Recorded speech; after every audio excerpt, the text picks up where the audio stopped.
लोहड़ी की शाम थी। पूरा पंजाब उत्सव में डूबा था, लेकिन सरहद के पास स्थित कालासाया गांव में हवा में कुछ ज्यादा ही ठंड थी। करण सालों बाद अपनी पुश्तैनी हवेली लौटा था। आंगन में लोहड़ी की आग जलाने की तैयारी चल रही थी। करण, याद रखना बेटा, आज की रात गन्ने के खेतों की तरफ आंख उठाकर भी मत देखना। आज धुंध वाली माई अपनी बलि मांगने निकलती है। दादी आप भी ना, ये सब पुरानी बात है। अब हम 2026 में जी रहे हैं। कोई माई वाई नहीं होती। ये सब बच्चों को डराने के तरीके हैं। भाई मजाक मत उड़ा। पिछले साल लोहड़ी की रात को लखविंदर का लड़का लापता हो गया था। आज तक उसका सिर्फ साफा मिला, वो भी उन गन्ने के खेतों के बीच। जैसे ही सूरज ढला, आंगन में बड़ी सी लोहड़ी जलाई गई। सुंदर मुंदरिये गा रहे थे, तिल और रेवड़ियां आग में डाली जा रही थी। लेकिन तभी अचानक हवा का एक ऐसा झोंका आया जिसने जलती हुई आग को लगभग बुझा ही दिया। करण भाई, वो देखो, खेतों के किनारे पर कोई खड़ा है। करण ने मुड़कर देखा। हवेली के ठीक पीछे फैले मीलों लंबे गन्ने के खेतों की बाउंड्री पर एक लंबी काली आकृति खड़ी थी। वो स्थिर थी, लेकिन उसकी ऊंचाई किसी सामान्य इंसान से कहीं ज्यादा थी। शायद कोई मजदूर होगा। वीर, टॉर्च ला तो जरा।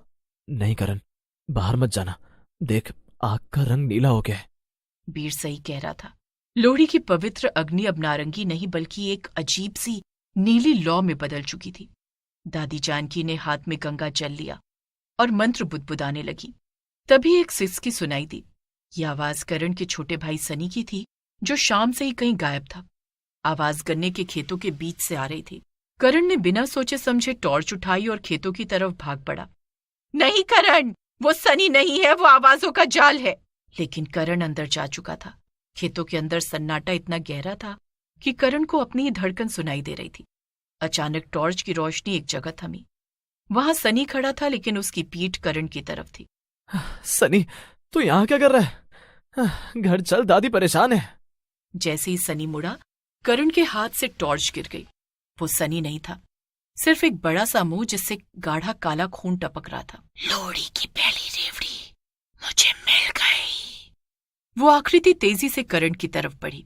करण पीछे मुड़ा और पागलों की तरह भागने लगा। उसे महसूस हो रहा था कि गन्ने के पौधे खुद ब खुद उसका रास्ता रोक रहे हैं। पीछे से एक भयानक हंसी गूंजी, जो किसी इंसान की नहीं हो सकती थी। तू जितना भागेगा, मिट्टी उतना ही तुझे जकड़ेगी।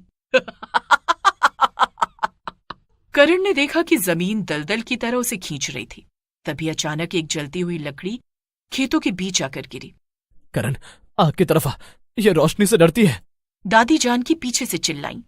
आग में तिल और सरसों डालो, इसकी गंध इसे वापस पाताल में भेज देगी। करण और वीर खेत से बाहर तो आ गए थे, लेकिन जो उन्होंने पीछे छोड़ा था वो अभी खत्म नहीं हुआ था। असली दहशत तो अब शुरू होने वाली थी।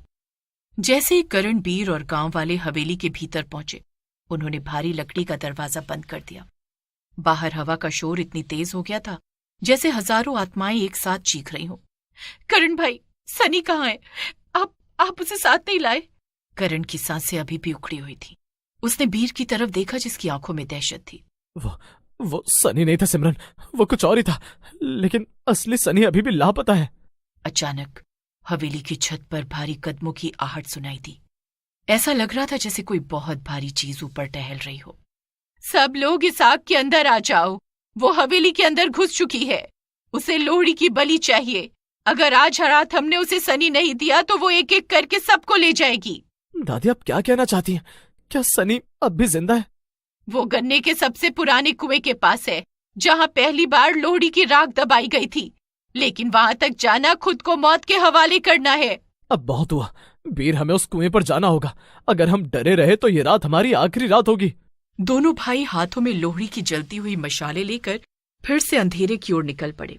गन्ने के खेत अब किसी भूल भुलैया की तरह लग रहे थे। अचानक उन्हें एक कुआं दिखा जिससे नीली रोशनी निकल रही थी। कुएं के किनारे सनी बैठा था, लेकिन वो पत्थर की तरह जमा हुआ था। तुम फिर आ गए। इस बार तुम दोनों की हड्डियां मेरी अगली लोहड़ी का ईंधन बनेंगी। जैसे ही वो साया करण की ओर झपटा, करण को दादी की बात याद आ गई। उसने अपनी जेब से रेवड़ियां और मूंगफली का वो पैकेट निकाला जिसे उसने शुरू में अंधविश्वास कहकर रख लिया था। वरुण ने सारी रेवड़ियां और मूंगफली जलती हुई मशाल पर फेंक दी। जैसे ही चीनी और तिल आग के संपर्क में आए, एक तेज सफेद रोशनी पैदा हुई। ये लोहड़ी की शुद्ध अग्नि थी। नहीं, ये पवित्रता मुझे जला रही है। उस रोशनी ने अंधेरे को चीर दिया था। वो साया पिघलने लगा और वापस कुएं की गहराई में गिर गया। कुएं से एक जोरदार धमाका हुआ। अगली सुबह जब सूरज की पहली किरण काला साया गांव पर पड़ी तो सब कुछ शांत था। सनी को होश आ गया था, हालांकि उसे कुछ याद नहीं था। हवेली के आंगन में राख अब भी ठंडी हो रही थी। करण ने देखा कि उसकी हथेली पर एक छोटा सा निशान था, जैसे किसी ने जलते हुए कोयले से वहां लोहड़ी लिखा हो। अब यकीन आया बेटा, कुछ रस्में सिर्फ रिवाज नहीं ढाल होती हैं। करण ने चुपचाप सिर झुका लिया। उसने अपनी घड़ी देखी। 2026 की पहली लोहड़ी बीत चुकी थी, लेकिन उसने उसे वो सिखा दिया था जो कोई किताब नहीं सिखा सकी। हवेली में सन्नाटा तो था, लेकिन वो शांति वाली नहीं, बल्कि तूफान से पहले की खामोशी थी। रात के करीब 2 बज रहे थे। सनी गहरी नींद में था, लेकिन अचानक उसकी आंखों की पुतलियां सफेद होने लगीं। वो बिस्तर से उठा और बिना आवाज किए रसोई की तरफ बढ़ा। करण जो बरामदे में बैठा पहरा दे रहा था, उसने सनी को जाते देखा। सनी, इतनी रात को कहाँ जा रहा है? पानी चाहिए। सनी नहीं रुका। वो सीधे रसोई के उस कोने में गया जहां पुरानी अनाज की बोरियां रखी थीं। जैसे ही करण ने सनी का कंधा पकड़ा, सनी ने पीछे मुड़कर देखा। उसकी आंखों में सनी नहीं बल्कि वही कुएं वाली काली आकृति की झलक थी। कुआं तो भर दिया, लेकिन जो मिट्टी में दबा था उसे कैसे रोकोगे? तभी वहां दादी जानकी लालटेन लेकर पहुंची। उनके चेहरे पर हवाइयां उड़ रही थीं। उन्होंने देखा कि सनी ने जमीन से एक पुरानी सड़ी हुई पोटली निकाल ली थी। करण, उससे वो पोटली छीन ले। वो इस हवेली के पूर्वजों का वो पाप है जिसे 100 साल पहले दबाया गया था। इस गांव को खुशहाल बनाने के लिए 100 साल पहले लोहड़ी के दिन एक अग्नि बलि दी गई थी। वो आत्मा शांत नहीं हुई थी, वो बस कैद थी। आज उस कुएं के बंद होते ही उसे रहने के लिए नया ठिकाना चाहिए था, और वो ठिकाना ये हवेली है।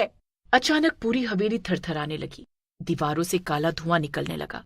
हवेली के आंगन में बुझी हुई लोहड़ी की राख अपने आप हवा में उड़ने लगी और एक बवंडर बन गई। बीर और सिमरन भी जाग चुके थे और दहशत में कोने में दुबक गए। मुझे मुक्त करो या फिर इस हवेली को राख बनते देखो। दादी, इसे रोकने का कोई तो रास्ता होगा। सिर्फ एक ही रास्ता है करण। इस पोटली को उस आग में डालना होगा जो सच्चे पश्चाताप से जलाई गई हो, और आज की रात की आग तो डर से जलाई गई थी। करण ने फुर्ती से पोटली झपटी। पोटली छूते ही उसे ऐसा महसूस हुआ जैसे हजारों बर्फीली सुइयां उसके हाथों में चुभ रही हों। वो भागा और आंगन की उस जगह पहुंचा जहां मुख्य लोहड़ी जलाई गई थी। वहां अभी भी कुछ कोयले दहक रहे थे। मैं मानता हूं कि मैंने पूर्वजों की बातों का मजाक उड़ाया। मैं मानता हूं कि हमने जमीन के दर्द को नहीं समझा। अगर ये आग मेरी ईमानदारी से जलती है तो अभी जल उठे। उसके बलिदान और पश्चाताप ने काम किया। बुझी हुई राख से अचानक एक विशाल सुनहरी लौ ऊपर उठी। करण ने वो पोटली उस पवित्र अग्नि में फेंक दी। जैसे ही पोटली जली, एक रूह कपा देने वाली चीख पूरे गांव में गूंज उठी। सनी का शरीर जमीन पर गिर पड़ा और वो सामान्य हो गया। हवेली के कोनों से काला धुआं गायब होने लगा। वो काली आकृति उस आग में जलकर राख हो गई। सूरज निकला। इस बार हवा में वो भारीपन नहीं था। करण के हाथ पर अब कोई काला निशान नहीं था, बस एक साधारण जलने का घाव था जो उसे याद दिलाता रहेगा कि कुछ शक्तियां विज्ञान की समझ से परी होती हैं। अब शहर वापस जाओगे?